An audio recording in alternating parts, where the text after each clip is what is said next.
Hello students, my name is Amir and I am from A1 Coaching.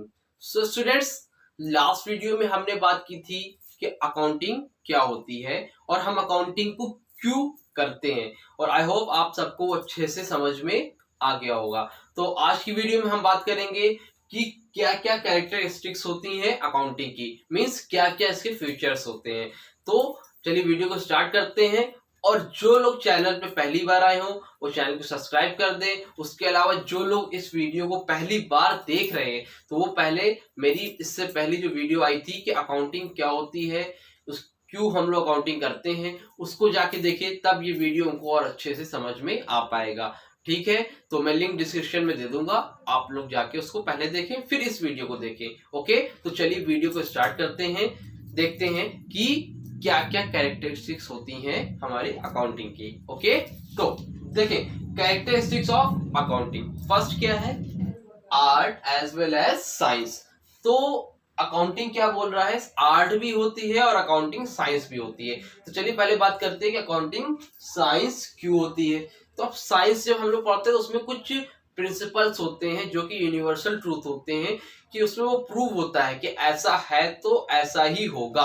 उसी तरह accounts में भी क्या होते हैं, कुछ जो है प्रिंसिपल्स होते हैं जिनके बेस पे हम अकाउंटिंग करते हैं। अगर उस नियम को, उस रूल्स को ही फॉलो करके हम अपनी अकाउंट्स तैयार करते हैं। ठीक है, तो इसलिए अकाउंट्स क्या होती है, एक साइंस होती है। उसके अलावा अकाउंट आर्ट क्यों होती है, अकाउंट आर्ट इसलिए होती है क्योंकि सबका जो भी डेटा हम तैयार करते हैं, जो भी अकाउंटिंग हम करते हैं, उसको रिप्रेजेंट करने का तरीका सबका अलग अलग होता है। सपोज मान लीजिए कि आप अपनी लाइफ में बहुत से टीचर से क्या होगा, पढ़े हुए होंगे। ठीक है, तो हर टीचर का पढ़ाने का तरीका अलग होता है। ठीक है, कोई दूसरी तरीके से पढ़ाता है, कोई दूसरे तरीके से पढ़ाता है, पढ़ाते सब है लेकिन सबके अपने आप को रिप्रेजेंट करने का तरीका अलग होता है। उसी तरह अकाउंटिंग में क्या होता है कि जो वो डेटा जो तैयार करते हैं, सबके रूल्स तो सब सेम होते हैं क्योंकि इसलिए साइंस होती है, लेकिन जो रिप्रेजेंट करने का तरीका होता है उसको वो दूसरी तरीके से होता है। इसलिए अकाउंटिंग आर्ट भी होती है और अकाउंटिंग साइंस भी होती है।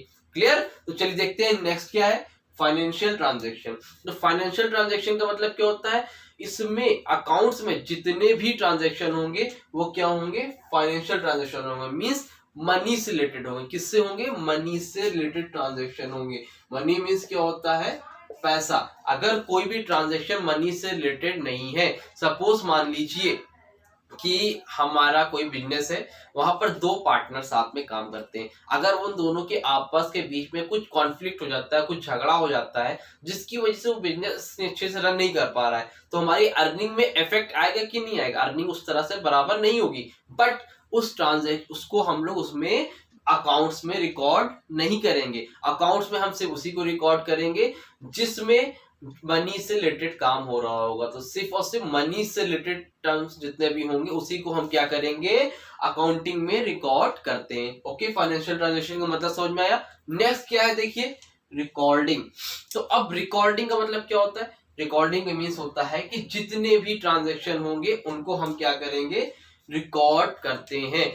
चाहे वो परचेज का हो, कोई सामान हमने खरीदा, चाहे फिर वो सेल्स को हमने कोई सामान बेचा, चाहे वो क्रेडिट का हो, कोई सामान हमने उधार में बेचा, जितनी भी चीजें हो रही है, या कोई सामान परचेज रिटर्न का, कोई सामान वापस आया, तो जितने भी ट्रांजैक्शन होंगे उनको हम क्या करेंगे, रिकॉर्ड करेंगे। ओके, तो इसमें क्या करते हैं, थर्ड कैरेक्टरिस्टिक्स क्या है, हम अपने सारे भी ट्रांजैक्शन को क्या करते हैं, रिकॉर्ड करते हैं। क्लियर। चौथा पॉइंट क्या है, क्लासिफाइंग। क्लासिफाइंग का मतलब होता है कि जितने भी ट्रांजैक्शन हमने यहाँ पर रिकॉर्ड करे, रिकॉर्ड का मतलब अब कुछ ट्रांजैक्शन हमारे कैश में हुए, कुछ ट्रांजैक्शन हमारे क्रेडिट उधार पे हुए, ठीक है, कुछ ट्रांजैक्शन हमने वो जो थे वो परचेज के थे, क्या किया था हमने, सामान क्या किया था, खरीदा था। उसके बाद कुछ ट्रांजैक्शन क्या थे, वो सेल्स के थे, जिनको हमने क्या किया था, बेचा था। तो सारे ट्रांजैक्शन क्या हुए थे, सब अलग अलग थे। तो उसमें क्या किया था, हमने सबको एक साथ क्या किया था, रिकॉर्ड कर लिया था।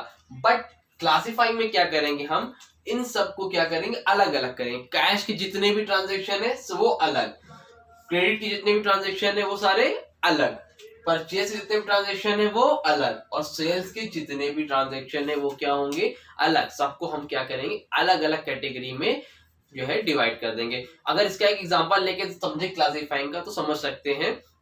देखिए, आप सपोज मान ली कोई स्कूल में पढ़ते हैं, तो जितने बच्चे स्कूल में पढ़ते हैं, 1000 बच्चे सपोज मान ली स्कूल में पढ़ते हैं, तो उनको हम क्या करेंगे, सबको रिकॉर्ड कर लिए।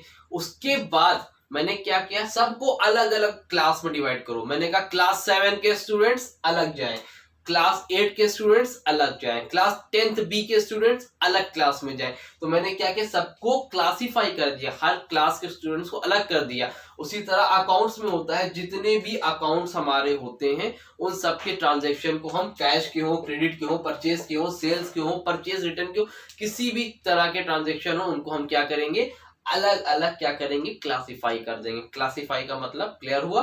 ओके, आई थिंक समझ में आ गया होगा। अब चलिए देखते हैं नेक्स्ट क्या है, समराइजिंग। समराइजिंग का मतलब होता है समरी। अब समरी का मतलब होता है किसी भी चीज को शॉर्ट में रिप्रेजेंट करना। अब क्लासिफाई में आपने सारे अकाउंट बनाए हुए थे, ठीक है, तो अब समरी में क्या करेंगे, उसी को आप शॉर्ट में बनाते हैं। जो आपकी जो फाइनल अकाउंट्स बना, ये आपके कैश के थे, ये आपके क्रेडिट के थे, ये परचेज के थे, जितने भी आपने खर्चे किए, जितने भी आपकी अर्निंग हुई, तो उनको एक शॉर्ट में 100 पेज का काम आप एक पेज में तैयार करके बना के दिखाएंगे कि भाई इस टाइम मेरे पास कैश इतना अवेलेबल है, मेरे पास एसेट इतनी बची हुई है। कुछ टर्म्स में बोल रहा हूं जो आपको समझ में नहीं आ रहा होगा, नेक्स्ट चैप्टर में जब हम पढ़ेंगे बेसिक अकाउंटिंग टर्म्स, तो वो सारे टर्म्स समझ में आएंगे। डीप में उसके बारे में हम पढ़ेंगे तो वो चीजें आपको अच्छे से समझ में आ जाएगी। फिलहाल के लिए भी इतना समझे कि समरी में हम सारे अकाउंट्स को क्या करते हैं, शॉर्ट में बनाते हैं, ताकि कोई भी बंदा, कोई भी मैनेजर, कोई भी डायरेक्टर अगर उसको देखे तो शॉर्ट में उसमें देख के समझ में आ जाए कि हमारे पास अभी प्रेजेंट टाइम पे कितने एसेट्स हैं, कितनी लायबिलिटी, कितना हमें उधार देना है, कितना कैश हमारे पास है। तो शॉर्ट में हम क्या करते हैं, उसकी समरी बना लेते हैं अकाउंटिंग की। नेक्स्ट क्या है, analysis and interpretation. Analysis and interpretation का मतलब होता है कि जो समरी हमने यहाँ पर तैयार की है, जो समरी हमने यहाँ पर प्रिपेयर की है, उसमें हम चेक करते हैं, एनालाइज करते हैं और इंटरप्रेट करते हैं। मींस देखते हैं कि उसमें कुछ मिस्टेक्स तो नहीं है क्या, उसमें जो चीजें की थी वो सब सही है कि नहीं है। और उसको एनालाइज करने के बाद हम क्या करते हैं, लास्ट में कम्युनिकेशन, मींस कम्युनिकेट करते हैं जो भी उस कंपनी के डायरेक्टर हैं, सीईओ हैं, मैनेजर हैं, स्टेक होल्डर है, शेयर होल्डर है, उन सबको हम क्या करते हैं, इन्फॉर्म करते हैं कि ये जो है ये कंपनी की हमारी क्या है, फाइनेंशियल पोजीशन है। इससे हम पूरे करके एक रिजल्ट पे पहुंचे हैं कि ये कंपनी की हमारी फाइनेंशियल पोजीशन है। अब आप चेक कर सकते हैं कि कंपनी प्रॉफिट में है कि कंपनी लॉस में जा रही है। अगर कंपनी लॉस में जा रही है तो आने वाले फ्यूचर के लिए हम कुछ अच्छे डिसीजन लेके कंपनी की ग्रोथ कर सकते हैं, और प्रॉफिट में जा रही है तो कंपनी के बिजनेस को और आगे बढ़ाने के बारे में सोच सकते हैं। तो ये होती थी कैरेक्टरिस्टिक्स ऑफ अकाउंटिंग। तो एक बार फिर से देख लेते हैं हमने अभी क्या पढ़ा। सबसे पहले क्या हुआ, art as well as science. Accounting क्या होती है, एक साइंस भी होती है और एक आर्ट भी होती है। फिर हमने देखा फाइनेंशियल ट्रांजैक्शन, इसमें जितने भी ट्रांजैक्शन होते हैं वो मॉनेटरी टर्म्स में होते हैं, मींस मनी से रिलेटेड होते हैं, मनी ही के ही जितने ट्रांजैक्शन होते हैं वो रिकॉर्ड करे जाते हैं। नेक्स्ट क्या होता है, रिकॉर्ड करते हैं, जितने भी मनी की ट्रांजैक्शन उसको हम लोग क्या करते हैं, अकाउंटिंग में एक साथ रिकॉर्ड करते हैं। नेक्स्ट क्या था, क्लासीफाई। क्लासीफाई में जितने भी ट्रांजैक्शन हुए, कुछ कैश के थे, कुछ सेल्स के थे, कुछ परचेज के थे, उनको हम क्या करते हैं, क्लासीफाई करते हैं। सबके अकाउंट्स क्या करते हैं, अलग अलग बनाते हैं। नेक्स्ट क्या था, समराइजिंग, मींस क्या करते हैं, समरी तैयार करते हैं। जो इतना बड़ा सा काम था, एक साथ था, उसको हम शॉर्ट पे दिखाते हैं कि इसमें मेरे पास कैश इतना अवेलेबल है, परचेज में इतना मैंने पैसा खर्चा किया है, सेल्स में मुझे इतने अर्निंग हुई है, इतनी एसेट्स है। तो शॉर्ट में हम समरी बनाते हैं। लास्ट में एनालाइज करते हैं कि जो डेटा हमारा बन के तैयार हुआ है उसमें कंपनी की क्या फाइनेंशियल पोजीशन है, कंपनी की क्या स्थिति है।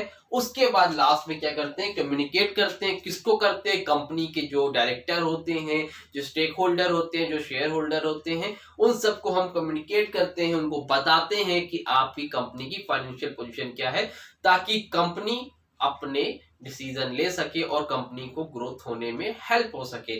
तो ये होता था अकाउंटिंग का पूरा पूरा प्रोसेस, ये थी इनके फीचर्स। आई होप आप सबको बहुत अच्छे से समझ में आया होगा, और अगर किसी को समझ में नहीं आया है तो प्लीज आप लोग पूछे मुझसे, कमेंट करें। इंस्टाग्राम पे मैं दे दे रहा हूँ, ये लिंक सामने आपके आ रहा है, इस पे भी आप इंस्टाग्राम पे मुझसे डीएम करें, मुझसे किसी भी तरह के क्वेश्चन पूछें, अकाउंट से रिलेटेड, कॉमर्स से रिलेटेड, इकोनॉमिक्स से रिलेटेड, आपको सारे रिप्लाई दिए जाएंगे। और अगर अब आप लोगों को वीडियो पसंद आई हो तो अब आप वीडियो को लाइक एंड सब्सक्राइब जरूर कर दें, और पास में बेल आइकन उसको भी दबा दें, ताकि मेरी जितनी भी लेटेस्ट वीडियो आए, मैं इसी तरह की वीडियो कंटिन्यूअसली डेली रात के 9 बजे अपलोड करता रहूंगा। और इसलिए आप लोग चैनल पे बने रहें, और वीडियो पसंद आई तो प्लीज वीडियो को लाइक एंड सब्सक्राइब जरूर कर दें। और मिलते हैं अपनी नेक्स्ट वीडियो में। और कल की वीडियो में हम बात करेंगे कि अकाउंटिंग की क्या एडवांटेज है और क्या डिसएडवांटेज है। तो नेक्स्ट वीडियो में इसके बारे में हम बात करेंगे। मिलते हैं अपनी नेक्स्ट वीडियो में। Thank you so